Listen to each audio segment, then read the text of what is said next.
Do you know what time it is? It's supernatural story time. And if you're easily scared, and even if you're not, there's only one thing left to do. Just turn off the lights, because these are stories that you listen to only in the dark. Troublesome Tales, Volume 2, Story Number 1. My older brother was driving me and my sister back from our biological parents' house, back to our foster parents. They lived a few cities away, so it was a long drive with lots of stops. We pulled into a gas station, and when we got out for snacks, bathroom, etc., everything felt surreal. Like, as soon as we got out of the car, we didn't hear anything. No people, no cars, nothing. It was dead silent. We went inside and looked around for a bit before choosing some snacks. My sister went out for the bathroom, and when she came back, she tugged on my brother's jacket and said, "We have to go." My brother, obviously confused. "What? Hold on. I need to pay." And then my sister just pulled him away, causing him to drop everything. He kind of got mad and pulled away, but when he turned around, she was out the door and sprinting towards the car. Me and my brother looked confused at each other. We agreed we would follow her and see if she was okay. From what she told me, she was definitely not. We both seen some weird things before, and were both understandably very weary of things around us. She told me that when going to the bathroom she heard loud scratching footsteps, like someone was dragging their feet with boots on. She ran into the bathroom, locked the door, and did her business. As she was about to open the door, she felt scared all of a sudden, and instead of opening, she put her ear on the door and listened. There it was again, the dragging feet, and this time some huffing. She stayed in the bathroom until it stopped. She slightly opened the door, and seeing nothing, she bolted to the storefront and tried dragging us out. I decided I would help calm her down by bringing her to the bathroom and showing her no one was there. We got out of the car, and I noticed my brother was paying, so we made it quick. We walked over near the bathrooms, and I looked around. When I looked around the side of the building, I saw a small switchblade knife just there on the dirt. It was open and I could see the blade. It was shiny enough that I could see it clearly because of the back door light. I've never backpedaled so hard. We ran back to the car, my brother in tow. I didn't tell her what I saw until a few days later when she asked again. I was scared I would freak her out, so I didn't say anything immediately. It was the scariest thing that's happened to me and my sister up to date. We've had freaky things, but I think that was the first time it might have been a real person. Next story. My friend's father's a truck driver in India. One day he told me a story which changed my perspective on life and truck drivers especially. One night his father was taking a load from rural Madhya Pradesh. The state is one of the most backwards and poorly developed states in India, so you can imagine the state of the highways there. There were no lights whatsoever except your headlights. Anyway, as he took up the load and drove towards the road joining the highways, his assistant warned him about that road. Apparently, it was famous for deaths and paranormal activities. But he was an atheist and never believed in such things. So he drove up the road, and right there in the middle of the road was a burnt SUV. He was scared and didn't know what to do, so he decided to just steer the truck onto the shoulder and drive away. He knew very well not to get down at this time and in this road.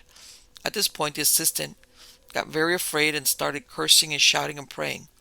So he started the truck, and right as he passed the SUV, he just steered right, which turned out to be a big mistake. From the nearby trees branches, about 10 guys jumped on the truck. They were the famous Putti Dakwa, known for their brutality, and were absolute savages. They were known for leaving their victim's head on a spike. When he heard the sound and saw 10 guys with 5-foot rods and shotguns, his adrenaline went into overdrive. He just started to zigzag, trying to shake them off. Suddenly one gunshot, and his assistant's head got blown off. Another rod blew to his right, and the glass shattered and struck him right on his face and eyes. But he didn't give up and kept on driving with erratic gunshot, and guys one by one fell down from the truck. He finally reached the highway and drove 50 miles with a dead guy and one eye before reaching a hospital. This incident happened 20 years before. He lost vision in the right eye and his face is full of scars. But you know what the saddest part was? The police, even after all those years, didn't make a single arrest in the case. I sure hope highway security has improved since then. Next story. I'm pretty sure I was almost murdered by a serial killer. And this is the story. My friend and I were driving from Maine to Las Vegas. At a rest stop late at night. It was empty aside from a beat up dark truck with a blue tarp covering the back. I went to use the bathroom. I was the only person in this large men's room. I used a private stall at the very back. There were about 5 or 6 stalls. I heard the bathroom door swing open as I'm taking a leak and heavy boots walked inside ponderously. They stopped outside the door to my stall, to which I raised an eyebrow, and I remembered seeing large black work boots under the door. He tried the door, which was bizarre because it's the only one closed in the entire bathroom. "Someone's in here," I said. He tried the door again, this time aggressively, as if trying to somehow wrench it open. Sometimes you don't swing the lock all the way, and it can still come open. I raised my voice. "Look, man, I'm in here." At this point, I'm struck by an overwhelming sense of dread. I got goosebumps and felt that sensation you get when you're being watched but you don't know who or what is watching you. I don't scare easily, but I was extremely scared looking at those boots and wondering what would happen next. Then the man walked away kind of fast, and for some reason I got the sense that I screwed up his plans. Whatever it was, the bathroom door swung closed. When I got back to my friend's car, his huge Great Dane was growling like mad, and my friend looked freaked out. I told him, "You won't believe what just..." But he cut me off and said, "Did you see that man?" Puzzled, I shook my head. No." My friend said, "Czar, his dog, started barking like crazy as soon as that man left his truck and went to the bathroom. It's as if he was following you. Czar started freaking out and trying to hop out the window. He wanted to get under that blue tarp covering the track bed. The guy came out in quite a hurry and sped off. I was just about to run in and check on you." He looked at me very seriously. "Czar never barks like that. Ever." I've always remembered that sensation of absolute dread and the blue tarp over the truck. To this day I wonder what may have been under it. Next story. Well, one day I decided I needed a 3-month road trip, and it happened after my dad, my aunt, and my uncle all died in the same month. I just needed to clear my head. I just got in my car and drove. Never had a destination or anything. I could have stuck to highways, but I like taking back roads. There was an old Navajo road that cut down through tribal grounds, and it didn't add too much time, and I had enough gas, so I figured, why not? The night before I saw tons of meteors in Utah. I was looking forward to a dark road where it's just me and the stars. Kind of joked to a friend back home I was about to hit skinwalker country. Well, here I am driving on this narrow road for an hour or so. One side was a cliff wall and the other side was a steep drop-off. I saw a car way off in the distance, headed in my same direction. As I got closer, it started slowing down. I was going about 65 or so, and by the time I got to it, it's crawling along at 25 miles an hour. Kind of riding its ass for a few minutes. The road was a little too dark and windy for me to feel comfortable passing on the left, and their driving was a little erratic and I was afraid of the drop-off. Suddenly they slammed on their brakes and then their lights turned off. There was no phone service out there and nobody else around. So my immediate thought is these guys are trying to get me to rear-end them, or they're trying to make me crash and then rob and assault me. I could tell there were 3 or 4 guys in the car, and I was by myself. Who knows, but either way, it wasn't good. After the lights turned off, it was so dark, I couldn't see their car whatsoever. I started crawling forward, ready to get attacked or crashed into, but I never saw them again. There was nowhere this car could have turned off or turned into. It had to be on my same road. They were gone though, and I didn't see them at all. For the rest of this Navajo road, I had it floored. I was going 80 miles an hour and couldn't wait to get to phone service or somewhere a little bit better lit. They were driving an older car, and I'm sure it could not have gone faster than I was headed. Never saw them again for the entire 1.5 hour stretch of road. I still have no idea how their car just disappeared. Next story. I was living in upstate New York several summers ago when there was a pretty intense solar flare and the aurora borealis was expected to be visible in Vermont and New Hampshire. I couldn't get anyone interested enough to go with me, so I ended up taking a pretty far drive by myself in hopes I'd get to see it. I was working at a restaurant at the time, so I didn't leave around till 7 p.m. or so I didn't have much daylight left. I stupidly just kept driving and eventually had the realization that I was a couple of hours from home, by myself, and in and out of reception, and I was starting to get really tired. I turned around to head home and was getting so tired that shadows started to seem like they were jumping out at me. Crappy reception made it difficult to follow my phone's direction, so I was having to backtrack with some frequency. Somehow I ended up on this dirt road with cornfields on either side. I became overwhelmed with anxiety. I ended up coming to a point where there was cornfields on just one side and a couple of distant houses on the other side. At this point I decided this couldn't possibly be the right way, and I started to turn around. I've been blaring music in my car to try to stay awake, so as I'm doing this turn, I sensed something over the sound of the music, and I got incredibly anxious. I turned down the volume right as I turned to look around. At the same moment, I see a very angry dog barking and lunging at my window. I put the car into gear and hauled ass while the dog chased me a few hundred feet. The adrenaline kept me awake for most of the remaining drive, and I never lost that sense of doom until I pulled into my driveway. I was so bothered by it all that I had a desire to never leave my house again. Luckily, that wore off in the next couple of days. After reading a few stories about truckers seeing dogs as a precursor to falling asleep at the wheel and getting into an accident, it makes me wonder about that dog's significance on that night. Next story. My dad was a taxi driver when I was very young, and he told me this still puzzled him. There's an old abbey in the middle of nowhere near my town that is supposedly very haunted. He was driving past it one night after dropping off a passenger when he saw this guy across the road from the abbey flagging him down. He got in and asked my dad to drive him to the next village and asked if he would wait while he got a takeaway. My dad said this guy seemed really off and just didn't speak or engage with him in any way apart from the initial encounter. He got to the takeaway and the guy said he wouldn't be long and my dad watched him go in. After 10 minutes, my dad nipped in to see how long he was going to be and found the place empty. The woman at the counter said they had no customers come in for over an hour. I'd like to think he helped the ghost satisfy his Chinese takeaway craving. Next story. I want to preface this by saying I'm not making this up. I'm not a writer. I'm not embellishing it. And this is the story. It happened during a long drive at night.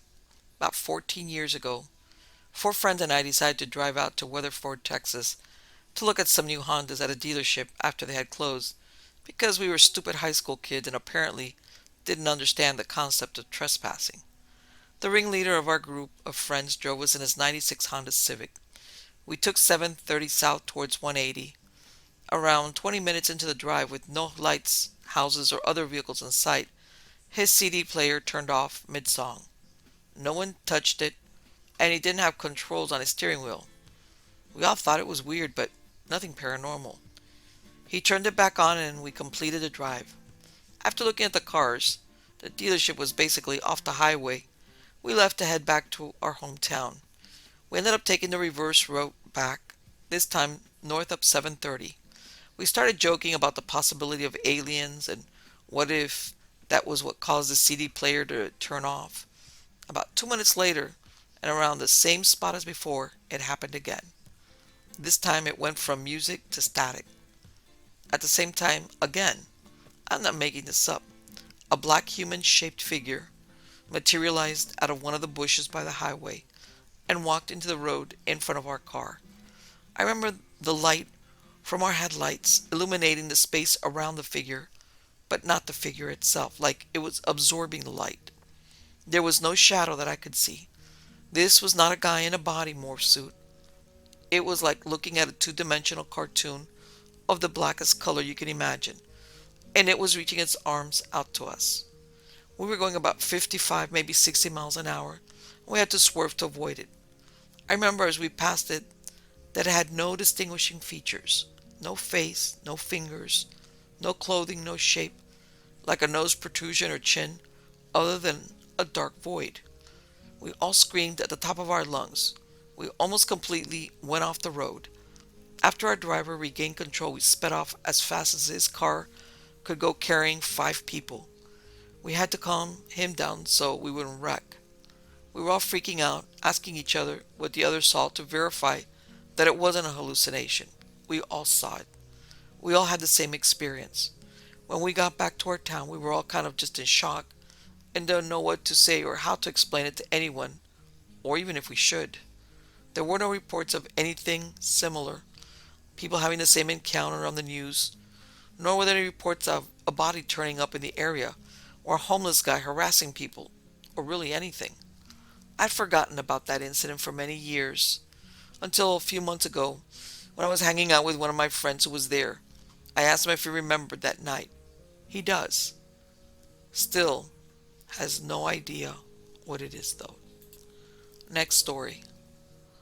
I haven't told anyone about this because I think I imagined it, but the truth is I've been having nightmares and I need to get it off my chest. I was hauling lumber on 36 East between Fortuna, California and Red Bluff, California on my way to the 5 South. This was in 1995 or 96, right before the coastal lumber industry folded. Route 36 is basically a glorified logging road. It twists through the mountain ranges and goes to one lane several times. Anyway, I got a late start, which was okay as I like driving at night anyway. It was probably around 10 or 11 at night. As I crept up into the mountains, there was a nasty bit of fog. I rounded a corner and suddenly there were all these deer just standing in the middle of the road, in the fog. It was kind of creepy, just seeing all those deer standing in the fog, in the middle of the road. I'm used to seeing them running across the road, not standing. I blew my horn and they all turned and looked into my headlights, their ears twitching, the buck's antlers casting long twisted shadows into the fog. I blew my horn again and they lazily walked to the side of the road. I idled forward between them. I looked out my driver window and saw the bucks and does warily looking back at me as I drove through them. But that wasn't the creepy part. I reached the peak and started back down. The fog on the eastern side abated, but as I rounded a corner I saw a guy walking down the road, down the middle of the oncoming lane, his back to me. He had shoulder-length black hair, wet and stringy from the moisture that had been in the air.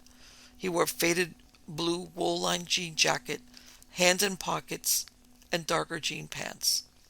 When my lights hit him, he swerved towards the shoulder of the other lane, giving me room. Then the most horrifying thing happened. I was going maybe 25 or 30 miles per hour at this point, but as I came up to him, he suddenly bolted right in front of my truck. The last thing I saw was his wide black eyes and his mouth open in a silent yell, a black pit in his wife's face shining in my headlights before disappearing under the horizon of my hood. I stood on the brakes, the cab and the trailer behind hopping. I remember just thinking, Jesus, Jesus, oh Jesus. I hopped out of the cab. I don't remember turning on the flashers and ran back behind the truck. I saw him walking back up the hill behind my truck, hands in his jacket pockets, his back illuminated by my red lights. He looked back at me, his black eyes and black mouth now grinning toothlessly. Then he dashed into the trees at the edge of the road. I was so scared I didn't call out. I just got in my cab and drove on. I still dream about those wide eyes and that unholy mouth disappearing under my hood. I really hope that at some point those nightmares will stop. Next story. My father was a trucker. I became a diesel mechanic, kind of following in his footsteps. When I was about 6 years old, my father picked me up to do a haul of some chemicals down to a specific plant in New York. We picked up the load and headed out, but took a different route than usual. We passed our usual right-hand turn and proceeded a few more miles up the road. We came to an intersection that is a Y in reverse, and we were to take a right-hand turn. There was a restaurant across from us on the left as we turned the right and pulled over. My father told me to get out and kick the tires and take care of business, which meant to go take a leak. So after doing my business between the dualies, I kicked the tires to check for flats as usual. As I turned around to my right, to the front of the truck, my father was pulling something large out of the cab of the truck. It looked heavy and it was long. I asked him what it was, and he said, "It's just trash. Mind your business and get in the truck," he said. I hopped in the cab and half-assed watched my old man as he held this thing and dropped it into the cornfield. He got back in the truck and we took off, and that was that. In 1991, I heard about the body of a young girl that was found right there in that area that dated back to around the same time me and my old man used to run together. All these years, I can't help but wonder if that was what my old man pulled out of the cab of the truck. It's been 20 plus years now, and it still haunts me. Next story. I was headed down I-57 southbound last summer in the middle of nowhere. There's nothing but corn and soy for miles on end. It was mid-morning and already very hot that day. Anyway, I see this guy up ahead walking on the shoulder with his back to me. As I'm getting closer, I notice he's dressed pretty heavy for how hot it's outside. He had on heavy brown coveralls, brown jacket, and a matching brown hat. It struck me as something a mechanic or a local delivery driver would have worn in the 1940s or 50s, from what I've seen in old-timey photos. Before I got too close, I merged over to the left lane so I didn't buzz him. I couldn't get a good look at him while passing, but when I got back over and looked in my mirror, I couldn't see him anywhere. I got on the radio to alert other drivers, but the only response I got was another driver asking what the hell I was talking about. I guess nobody else saw him. I just thought it was weird because there weren't any disabled vehicles on the shoulder anywhere near where he was walking, and nobody was working the fields. So I didn't think it was a farmer, and the closest exit to where we were at would have been in the other direction that he was walking, maybe 2 miles back versus 5 miles at least in the direction he was walking. He would have had to walk through heavy corn and soy fields if that's where he came out of.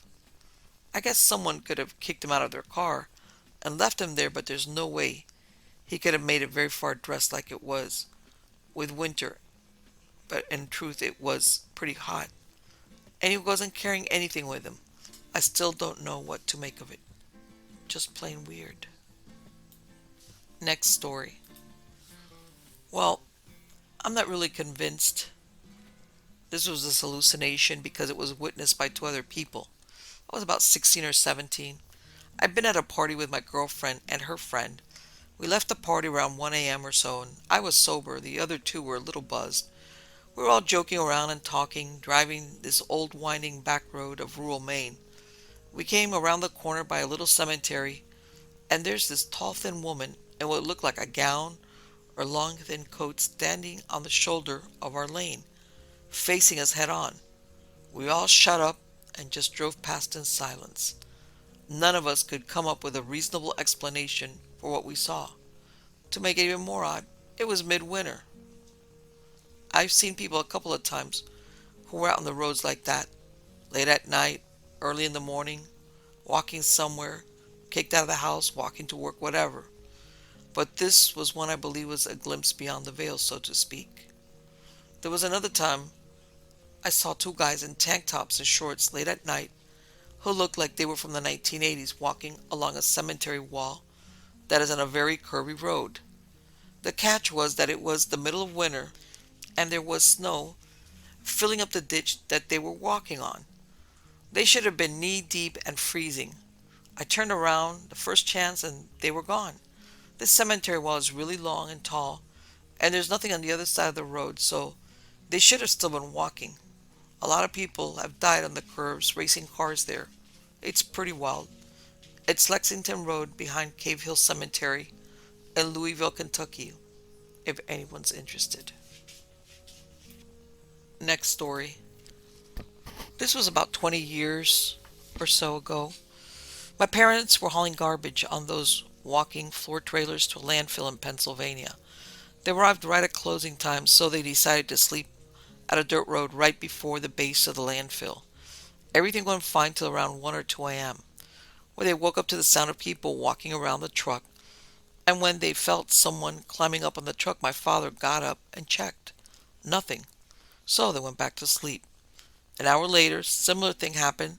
So they got out to investigate and nothing. No trace like footprints or anything. They were a little bit scared. After that, they were wide awake till opening time at 6 a.m. Afterwards, my dad commented to other truckers that go to the same facility and they all said and described similar experiences. Whenever they had to sleep overnight at that facility, they always opted for the Super 8 that was a few miles away. Next story. I'm a truckie. Mainly do all road train work from Brisbane up around the top of Australia to Perth and along the Nullarbor. Seen some strange things, but nothing like this, mate. Never really ventured into Vic and New South Wales due to scalies and revenue raising, but had to do an express run to Melbourne via Sydney and had to come back up the Newell Highway to collect a load for Toowoomba. My boss said, I don't mind if you pull up before you get around Coonabarabran, as some drivers choose not to go through at night. And he said this with a giggle in his voice. I said, she'll be right, mate. Plenty of hours left, all good, so I hooked in. It was between Coonabarabran and Narrator, and a Sheila, out of nowhere, flagged me down, hitchhiking, looking to go home to her camp, and I thought, why not? I said, hop in, and the hair stood up all over my body with an instant thought. I should have kept going. She stunk like nothing I smelt before, and the cab was destroyed with stench. She didn't say a word and just gazed ahead. About 20 kilometers down the road, and I hadn't passed not one vehicle, and then this old woman said, this is it. And I had to stop in a gully, and off she went with a bag. No thanks, nothing. I looked around, but not a thing in sight, with no lights or tracks or anything. Glad she was gone because my guts were almost ready to explode. Pulled up the other side of Narrabri for a few hours and decided to get going at daybreak, but had to sleep in the trailer because the smell was horrible. Woke up to another truckie kicking his tires doing a pre-start, and I climbed out, to which he replied, hey mate, they're working. You're pretty hard. I continued to explain the cab's absolutely stinking from the hitchhiker lady, and he went pale white and told me exactly where it happened. I said, yes, mate. I said, mate, that nutter was run over back in 1993 by a truck. I gulped and thought, what? Is this guy for real? This was in 2014, and to this day I'd never been anywhere near that part of New South Wales.